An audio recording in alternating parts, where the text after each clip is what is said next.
안녕하세요. 이제 50대 중후반의 나이에 접어든 여자입니다. 저는 50년 조금 넘는 인생을 사는 동안 참 많은 일을 겪어본 것 같아요.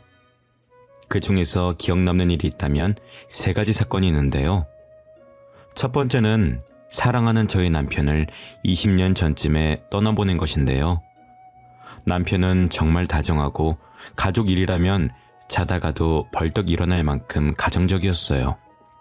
저한테나 아들한테나 헌신을 다했고 자신보다 저희를 먼저 챙기는 그런 사람이었죠. 하지만 그런 남편은 어렸을 때부터 심장이 좋질 않았고 심장 수술도 몇 번이나 했던 이력이 있어요. 그런 이유에서 남편이 출근할 때면 늘 걱정이었습니다. 혹시나 일을 하다가 심장에 무리가 가지 않을까, 차라리 내가 일을 할까 고민을 많이 했어요. 남편에게도 제가 일하겠다고 대신 아이를 봐달라고 한 적도 있었습니다. 여보, 그냥 내가 일할게. 당신이 아이 좀 봐줘. 나 당신 걱정돼서 안 되겠어. 그러다 큰일 나면 어떡해? 나 당신 큰일 나는 꼴 못 봐. 그러니까 내가 일하게 해줘. 무슨 소리야. 남자가 밖에서 일을 해야지. 집에 있으면 어떡해. 나 떳떳한 남편 아빠 되고 싶어. 나도 내 심장 약한 거 잘 알아. 그래서 조금씩 쉬면서 하고 있어. 그러니까 당신은 내 걱정 그만하고, 응? 나 진짜 불안해서 그래. 집 근처 식당에 자리 하나 난 거 보니까 월급도 괜찮은 것 같던데. 당신 식당에서 일할 생각하지 마. 집에만 있어. 내가 당신 고생시키려고 결혼한 줄 알아? 나 그렇게 약한 사람 아니야. 걱정하지 말고 따뜻한 저녁밥 차려놓고 기다리고 있어. 나 갔다 올게. 저는 출근하지 말라고 말렸지만 남편은 저의 만류에도 기어이 일을 하러 나갔습니다. 그날따라 이상하게 마음이 편치 않았고 웃는 얼굴로 출근한 남편의 얼굴이 계속 아른거리더라고요. 만약 그때로 돌아갈 수 있다면 저는 남편의 출근을 어떻게든 말렸을 겁니다. 그날 남편이 출근하면서 보였던 미소가 마지막 모습이 될 거라는 걸 알았다면 말입니다. 남편은 제게 보였던 따뜻한 미소와는 상반되게 차디찬 몸을 한 채 제품으로 돌아왔습니다. 일을 하다가 갑자기 심장에 부여잡고 쓰러졌는데 직원들이 늦게 발견해서 골든타임을 놓치는 바람에 그대로 심장마비로 세상을 떠나게 되었습니다. 저는 남편을 잃고 한동안 무슨 정신으로 살았는지 모르겠습니다. 제정신이 아닌 상태에서도 어떻게든 아들을 먹여 살리겠다고 닥치는 대로 일만 했던 것 같아요. 남편 사망보험금이 수령된 것도 첫 월급 타고 통장을 확인하면서 알게 되었습니다. 사망보험금 들어온 걸 보고서 통장을 부여잡고 얼마나 울었는지 몰라요. 보험을 어찌나 많이 들어놨던지 수령받은 사망보험금이 8억이 조금 넘더라고요. 저는 사람이 많이 안 다녀서 다 죽어가는 3층짜리 건물을 헐값에 사게 되었고 1층에 가게를 열고 2층, 3층엔 월세방을 내주어 새방 사는 사람들에게 월세를 받으며 살았습니다.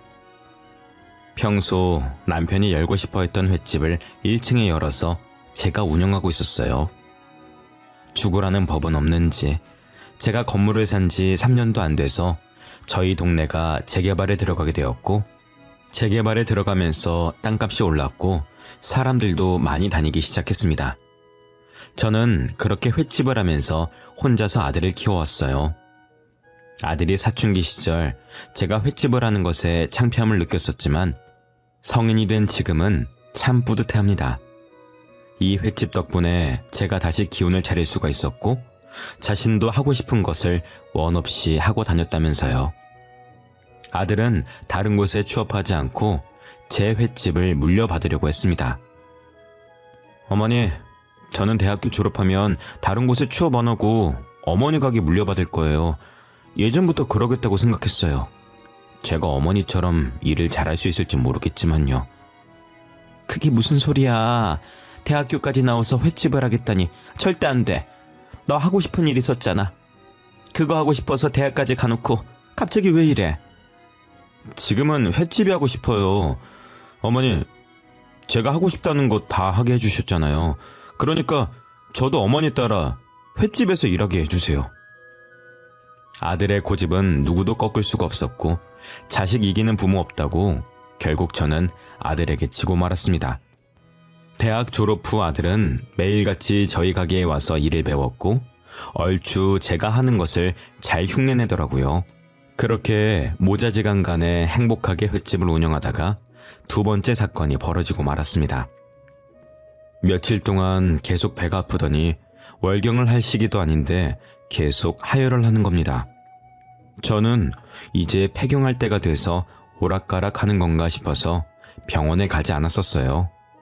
그런데 통증이 갈수록 심해졌고 결국 저는 일을 하다가 쓰러지고 말았습니다. 정신을 차려보니 병원이었고 아들이 의사의 말을 들으면서 제 손을 꼭 잡고 있더라고요. 지금 어머니께서는 자궁암 일기입니다. 그동안 통증과 출혈이 있으셨을 텐데 왜 이제 오셨어요?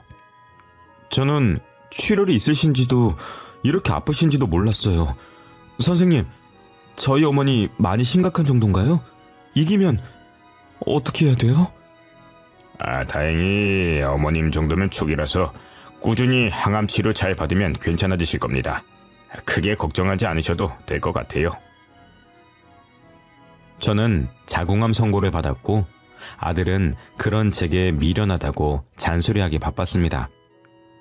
그래도 초기라서 꾸준히 항암 치료 잘 받으면 완치 판정 받을 수 있다고 하니 다행이었죠. 곧바로 입원 수속을 했고 저는 본격적으로 항암 치료를 받고 있었습니다. 저는 항암 치료가 끝날 때까지 일을 쉬기로 했고 아들은 홀로 가게 일을 했어요. 그렇게 2년이라는 시간이 흘렀을 때 아들이 결혼할 여자를 집으로 데리고 온 겁니다. 저도 전날 갑자기 며느리감 데리고 온다는 소식을 듣고 외출을 받아 부랴부랴 준비했었던 것 같아요. 며느리 될 아이는 첫인상부터 참하게 생긴 게 느낌이 좋았습니다. 어머님 안녕하세요. 갑자기 인사드리러 온다고 해서 깜짝 놀라셨죠? 죄송해요. 제가 회사 일 때문에 오늘밖에 시간이 안 될 것 같아서 무리하게 스케줄을 잡았어요. 아니에요. 괜찮아요. 어차피 저는 집에만 있는 사람이라 언제 오든 상관없어요. 어머, 이 많은 걸 어머님께서 혼자 다 준비하신 거예요? 제가 도와드리려고 일부러 식사 시간보다 일찍 잡은 거였었는데. 별로 차린 것도 없는데요, 뭘. 이렇게 띄워주니까 쑥스럽네요. 먼 길 찾아오느라 힘들었을 텐데 차린 건 없지만 맛있게 먹어줘요. 입맛은 맞을지 모르겠네요.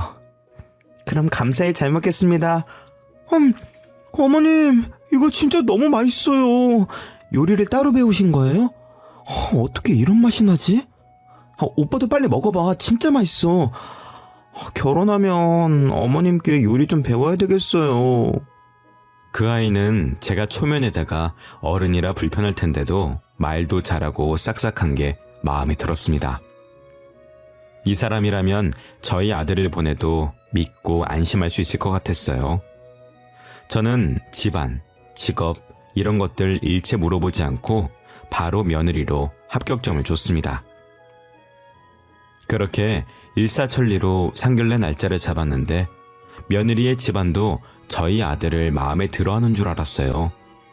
그런데 상견례 장소에 도착해서 룸문을 여니 안싸돈이 언짢다는 표정으로 팔짱을 끼고 앉아있더라고요. 바깥사돈은 안싸돈과는 달리 인자한 웃음을 띠며 정중하게 인사하더니 저희 보고 앉으라고 말했습니다.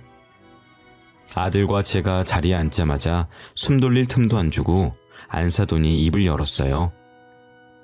듣자하니 자궁암이라고 하시던데 그 얼마나 싸게 놀았으면 그런 병에 걸리는 거예요? 설마 저희 애한테 병간호 시키려고 바로 결혼 허락한 건 아니죠? 저희 애는 귀하게 자라서 그런 거 할 줄 모르는 애예요. 어머님 죄송해요. 저희 어머니가 원래 이렇게 무례하신 분은 아닌데 자식 걱정을 많이 하시는 분이라 이해해 주세요. 그리고 저도 조금 걱정이긴 하고요. 저희 어머님 말처럼 제가 누군가를 병간호 해본 적이 없어서요. 다들 너무하신 거 아니에요? 아무리 그래도 그렇지 사람 앉자마자 그런 말을 어떻게 할 수가 있어요. 저희 어머니가 어떤 분이신지 모르면서 말을 너무 함부로 하시는 거 아니에요? 예, 정훈아, 됐다. 딸 시집 보내는 입장에서 걱정될 만도 하지. 걱정하지 마세요. 그럴 일 없을 거예요. 이미 큰 치료들은 다 끝나서 병가 놓을 필요 없어요. 그 문제는 신경 안 쓰셔도 될 것 같습니다. 저희 집사람과 딸이 초면에 무리한 행동을 했네요. 죄송합니다. 제가 대신 사과드리겠습니다. 박가사돈은 안사돈과는 다르게 되게 점잖으시고 예의가 있으신 분 같았습니다. 며느리가 그런 박가사돈을 조금 더 많이 닮은 것 같았고요. 그래도 박가사돈 덕분에 망칠 뻔한 상견례를 끝까지 잘 마칠 수가 있었습니다.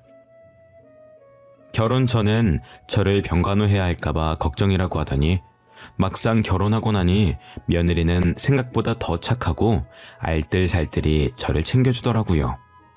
병간호까진 아니더라도 병원에 있는 동안 제가 필요한 물건들을 며느리가 구해줬었습니다.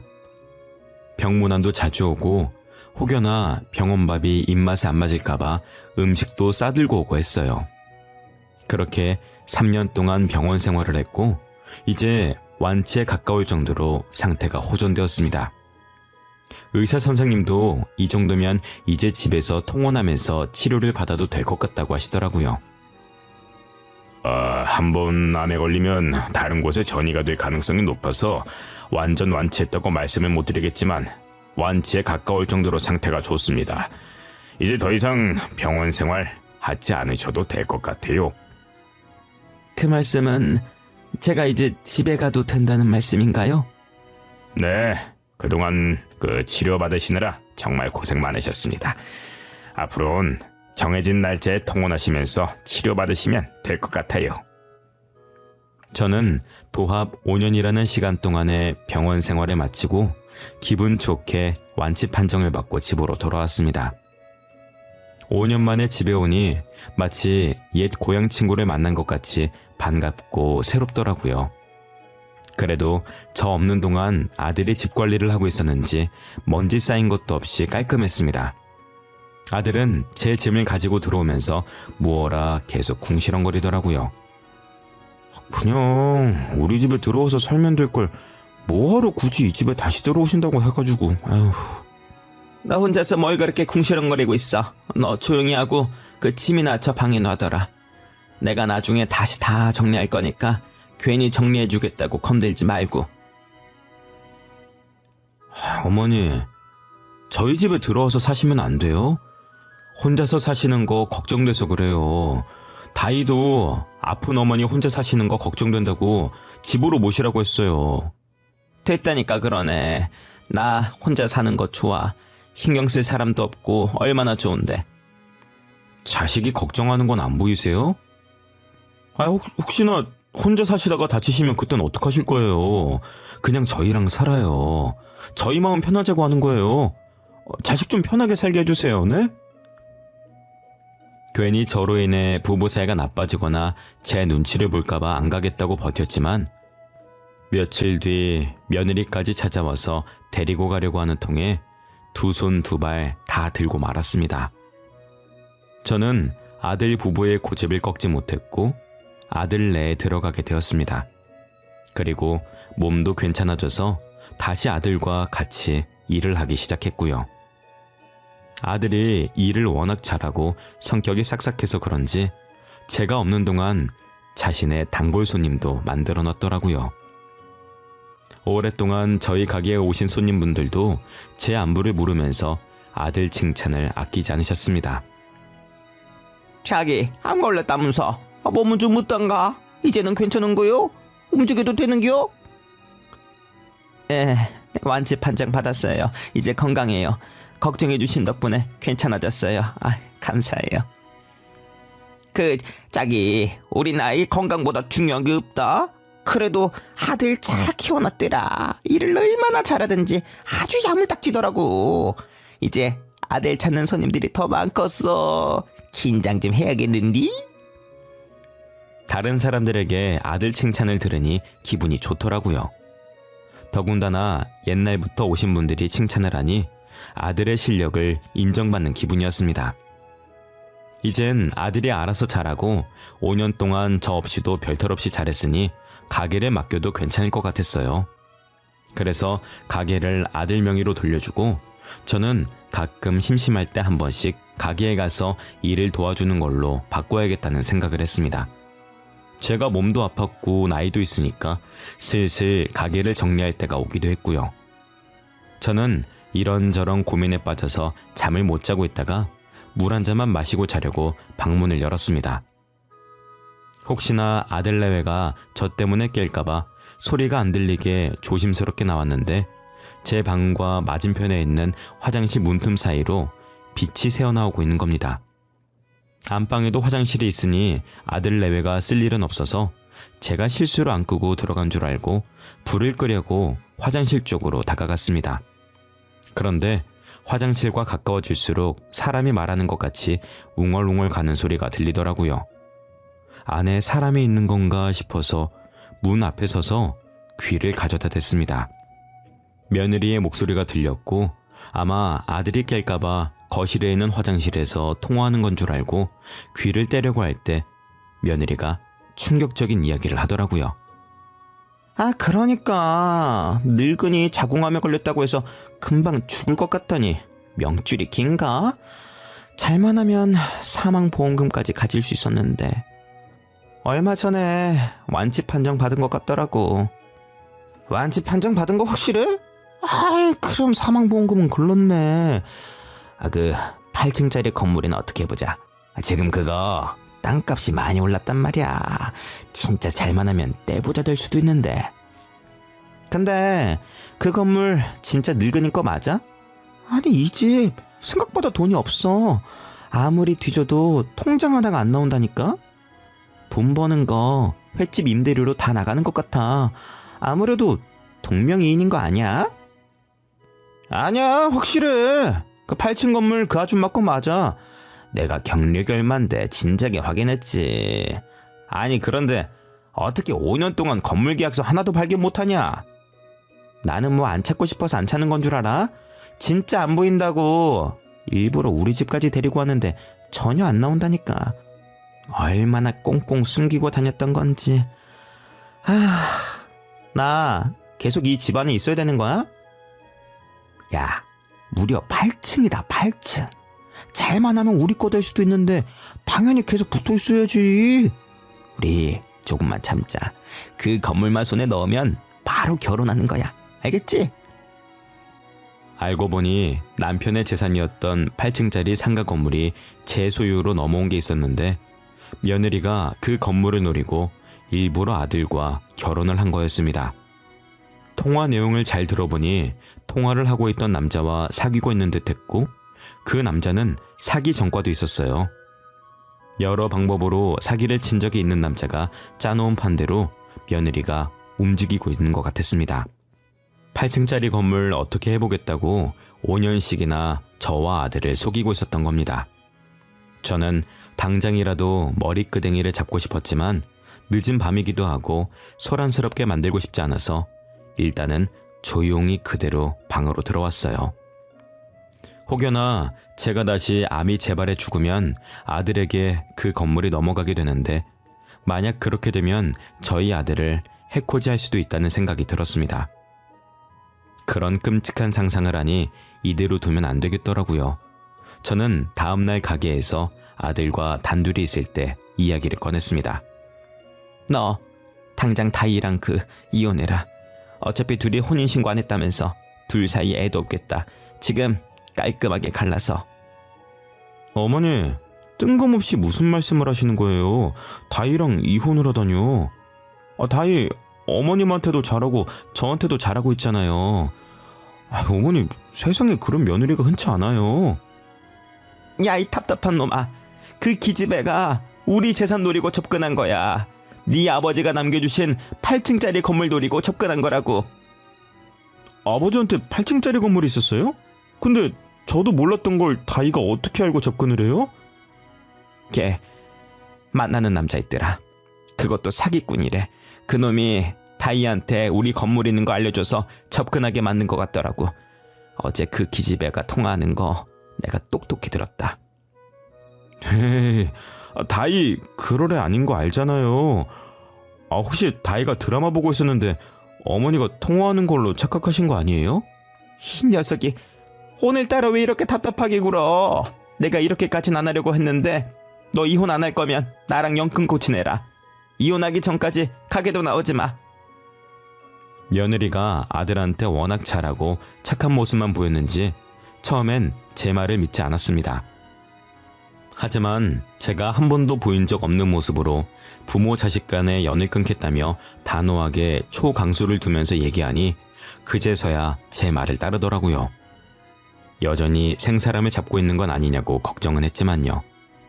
어차피 아들과 며느리가 혼인신고를 안 한 상태라서 이혼을 하겠다고 해도 법적으로 이혼 절차를 밟을 필요도 없이 각자 갈 길을 가면 되는 상태였어요.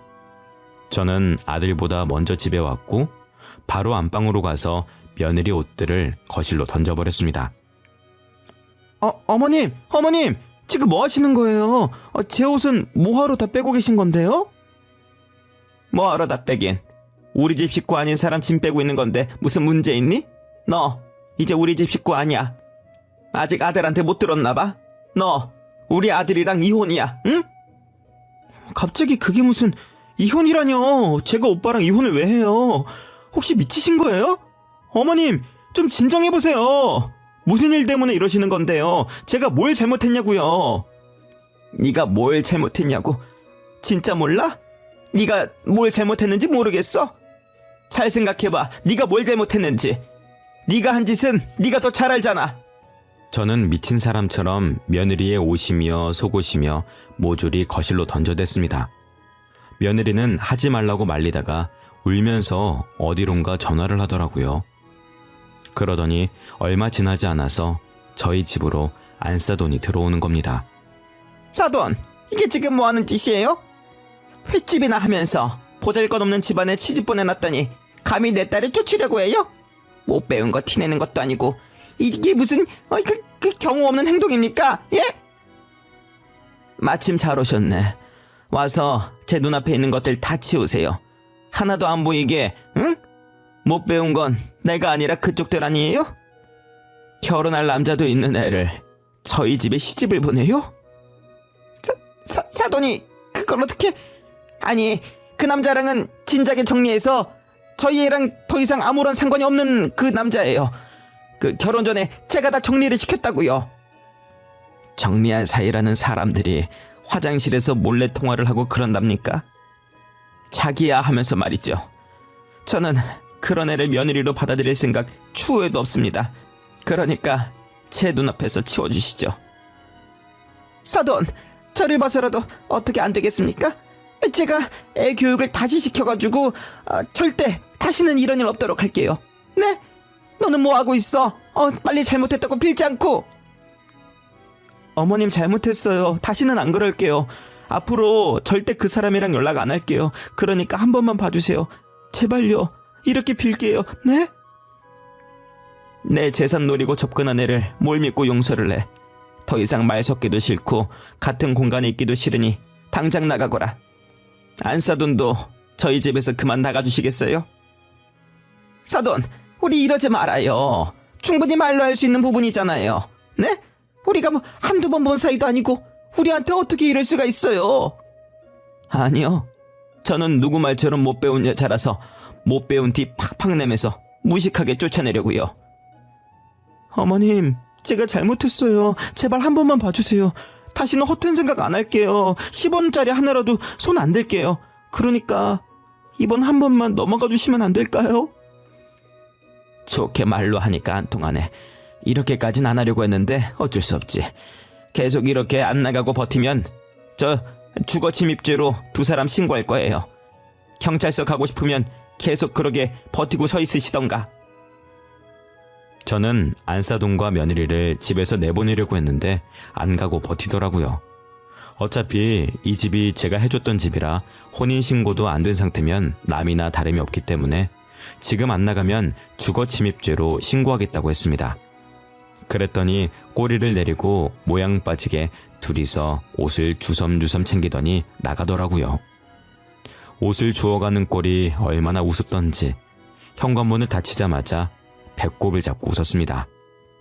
뒤늦게 온 아들이 집에 오면서 안사돈과 며느리가 울면서 옷을 들고 가는 모습을 봤는지 피식거리면서 집 안으로 들어오더라고요. 뭐야? 어머니가 하신 말이 진짜였던 거예요? 다이 지금 장모님한테 맞으면서 가던데요? 지금 두 사람 꼴이 말이 아니에요. 양손에 옷 주렁주렁 달고 가더라고. 내가 말했잖아. 분명히 통화하는 거 들었다고. 네 장모도 다이 만나는 남자 있는 거 다 알고 있더라. 진짜 미친 집안이지 아주. 엄마랑 딸이나 똑같아. 솔직히 다이는 모르겠는데 장모님은 평소에 우리 무시하는 거 마음에 안 들었는데 꼴 좋네요. 아, 이럴 줄 알았으면 저도 일찍 가게 문 닫고 싸움 구경이나 할 거 그랬어요. 둘이서 나한테 빌면서 울고불고 난리도 아니었어. 너 아마 봤으면 웃음 못 참았다. 나도 웃음 참느라 애먹었다니까. 두 사람 가자마자 얼마나 웃었는지 몰라. 아들은 자꾸만 그 모습이 생각나는지 겉옷을 벗으면서 기가 찬다는 듯 고개를 저으면서 웃었습니다. 저도 제 앞에서 울면서 비는 안사돈과 전 며느리가 생각나서 괜히 웃음이 났습니다.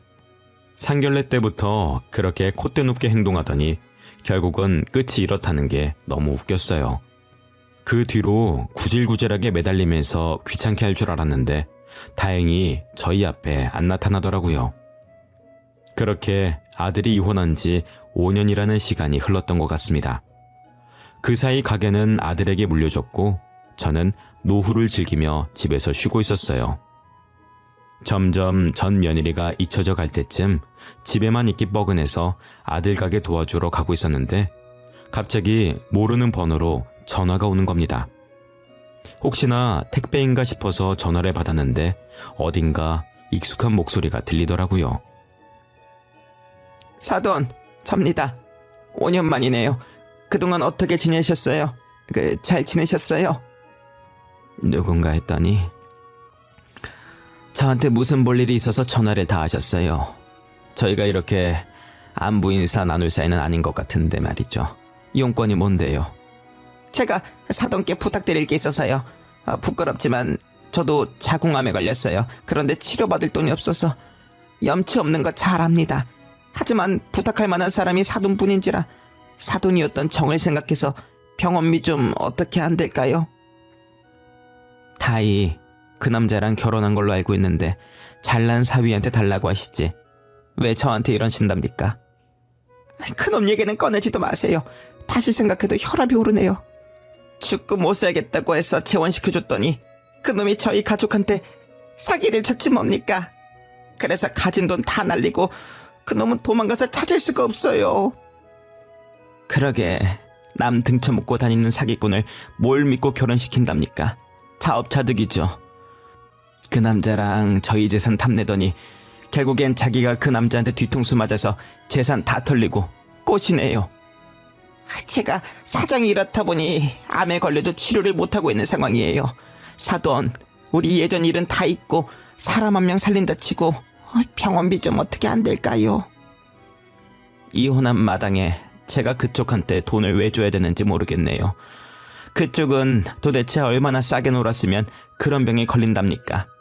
남의 돈 뜯지 마시고 남은 시간 동안 지금처럼 사기꾼 딸내미나 키우면서 사세요. 전 안사돈은 제가 자궁암에 걸렸을 때 어떻게 했는지 기억도 안 나는 모양이었습니다.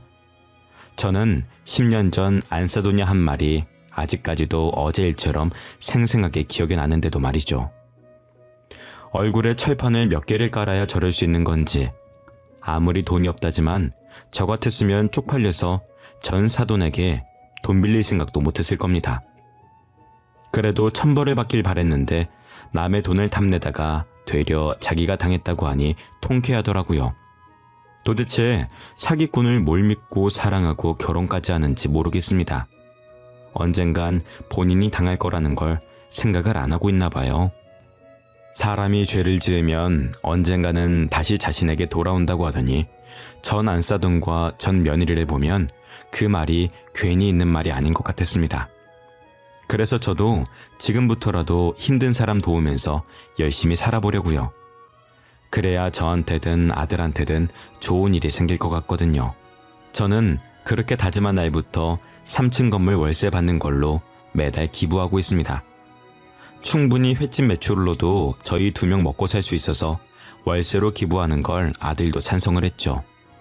그리고 8층짜리 건물은 아직 아무 계획이 없긴 한데 그대로 썩히기에도 뭐해서 장애인 재단을 만들어 볼까 합니다. 요즘 기사를 보니 장애인 복지가 제대로 안 되어 있는 것 같더라고요. 저도 비장애인이라 그동안 편하게 생활해 놓으니 장애인들의 불편함을 헤아리지 못했던 것 같습니다.